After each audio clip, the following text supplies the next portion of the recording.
ನಮಸ್ಕಾರ ಅಶ್ವ ಈಗ ನ್ಯೂಸ್ಗೆ ಸ್ವಾಗತ. ನಾನು ಪಲ್ಲವಿ ಭಟ್. ಚಿಕ್ಕಮಗಳೂರಿನಲ್ಲಿ ಅಭಿವೃದ್ಧಿ ಕೆಲಸಗಳು ಆಗಿವೆ, ಆದರೆ ಕೆಲವರು ಅದನ್ನ ವಿರೋಧಿಸಿದ್ದಾರೆ. ಕೆಲವರು ಪ್ರಾಯೋಜನೆ ಮಾಡಿ ವಿರೋಧಿಸುವಂತೆ ಮಾಡಿದ್ರು, ಆದರೆ ಹಾಗೆ ಮಾಡಿದವರು ಕೂಡ ಟಿಕೆಟ್ ಪಡೆಯುವಲ್ಲಿ ವಿಫಲರಾಗಿದ್ದಾರೆ. ವಿರೋಧ ಮಾಡುವವರಿಗೆ ಟಿಕೆಟ್ ಸಿಗಲ್ಲ, ಇನ್ನಾದರೂ ವಿರೋಧ ಮಾಡುವವರು ಪಾಠವನ್ನ ಕಲಿಯಬೇಕು.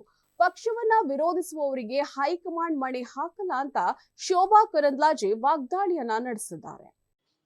ನನ್ನ ದೆಹಲಿ ನಾಯಕರ ಮೇಲೆ ನನಗೆ ವಿಶ್ವಾಸ ಇತ್ತು. ನರೇಂದ್ರ ಮೋದಿ ಅವರು, ಅಮಿತ್ ಶಾ ಅವರು, ನಡ್ಡಾ ಅವರು ಯಾವ ಜವಾಬ್ದಾರಿಯನ್ನ ನನಗೆ ವಹಿಸಿದ್ರು, ಅದು ಪಕ್ಷದ್ದಿರ್ಬೋದು ಅಥವಾ ಭಾರತ ಸರ್ಕಾರದಿರ್ಬೋದು, ಇದೆಲ್ಲದನ್ನ ಕೂಡ ನಾನು ಪ್ರಾಮಾಣಿಕವಾಗಿ ಮಾಡುವಂತ ಒಂದು ಪ್ರಯತ್ನವನ್ನ ಮಾಡಿದ್ದೆ. ಯಾವುದೇ ರಾಜ್ಯಕ್ಕೆ ಚುನಾವಣೆಗೆ ಕಳಿಸ್ಲಿ, ಯಾವುದೇ ಇಲಾಖೆಯ ಕೆಲಸ ಕೊಡ್ಲಿ, ನಾರ್ತ್ ಈಸ್ಟ್ ಮತ್ತು ಕಾಶ್ಮೀರಕ್ಕೆ ಬಾರ್ಡರ್ ಜಿಲ್ಲೆಗಳಿಗೆ ಹೋಗ್ಬೇಕನ್ನುವಂತ ಅವರ ನಿರ್ಧಾರ ಇರಲಿ, ಇದೆಲ್ಲದಕ್ಕೆ ಕೂಡ ಅತ್ಯಂತ ಪ್ರಾಮಾಣಿಕವಾಗಿ ಸಮಯ ಕೊಟ್ಟು ಕೆಲಸವನ್ನು ಮಾಡುವಂತ ಒಂದು ಪ್ರಯತ್ನವನ್ನ ನಾನು ಮಾಡಿದ್ದೆ. ಈ ಕಾರಣಕ್ಕಾಗಿ ಇವತ್ತು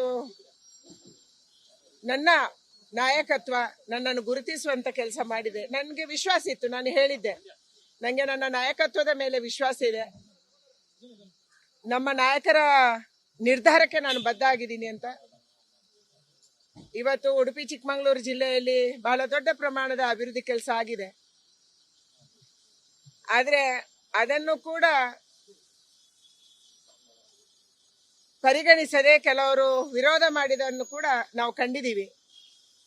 ಕೇವಲ ಒಂದು ಪ್ರಾಯೋಜಿತ ಗುಂಪು ತಮಗೆ ಟಿಕೆಟ್ ಬೇಕು ಅನ್ನುವಂತ ಕಾರಣಕ್ಕಾಗಿ ಅಲ್ಲಿ ವಿರೋಧ ಮಾಡುವುದನ್ನ ಮಾಡಿಸಿದ್ರು. ಆದ್ರೆ ಅವರು ಯಾರು ಯಶಸ್ವಿ ಆಗ್ಲಿಲ್ಲ. ಯಾವ ಉದ್ದೇಶದಿಂದ ಅವರು ವಿರೋಧವನ್ನ ಮಾಡಿಸಿದ್ರು ಅವರು ಟಿಕೆಟ್ ತರಕ್ಕಾಗಿಲ್ಲ. ಯಾಕಂದ್ರೆ ನಮ್ಮ ಪಕ್ಷದಲ್ಲಿ ಈ ರೀತಿ ಪಕ್ಷ ವಿರೋಧಿ ಮಾಡುವವರಿಗೆ, ಗಲಭೆ ಎಬ್ಬಿಸುವವರಿಗೆ, ದೂಷಣೆ ಮಾಡುವವರಿಗೆ, ಅವಮಾನ ಮಾಡುವವರಿಗೆ ಟಿಕೆಟ್ ಕೊಡಲ್ಲ ಮತ್ತು ಪಕ್ಷ ಪರಿಗಣಿಸಲ್ಲ ಅನ್ನುವಂಥದ್ದು ನನ್ನ ಉದಾಹರಣೆಯಿಂದ ಸಾಬೀತಾಗಿದೆ. ಇನ್ನಾದರೂ ನಮ್ಮ ನಾಯಕರು ಯಾರ್ಯಾರು ಇದನ್ನು ಮಾಡಿಸಿದ್ದಾರೆ, ಮಾಡೋರು ಇದ್ದಾರೆ, ಅವರು ಪಾಠ ಕಲಿಬೇಕು. ಭಾರತೀಯ ಜನತಾ ಪಾರ್ಟಿ ಒಂದು ಶಿಸ್ತಿನ ಪಾರ್ಟಿ. ನರೇಂದ್ರ ಮೋದಿ ಅಂತ ನಾಯಕತ್ವ, ಅಮಿತ್ ಶಾ ಮತ್ತು ನಡ್ಡಾ ಅವರಂತ ನಾಯಕತ್ವದಲ್ಲಿ ಈ ರೀತಿ ಪಕ್ಷಕ್ಕೆ ಅವಮಾನ ಮಾಡುವವರಿಗೆ, ಪಕ್ಷದ ನಾಯಕತ್ವಕ್ಕೆ ಅವಮಾನ ಮಾಡುವವರಿಗೆ ಮನೆ ಹಾಕುವುದಿಲ್ಲ ಅನ್ನುವಂಥದ್ದನ್ನ ಇವತ್ತು ನಮ್ಮ ನಾಯಕರು ತೋರಿಸಿಕೊಟ್ಟಿದ್ದಾರೆ. ನಂಗೆ ಆನಂದ ಆಗಿದೆ.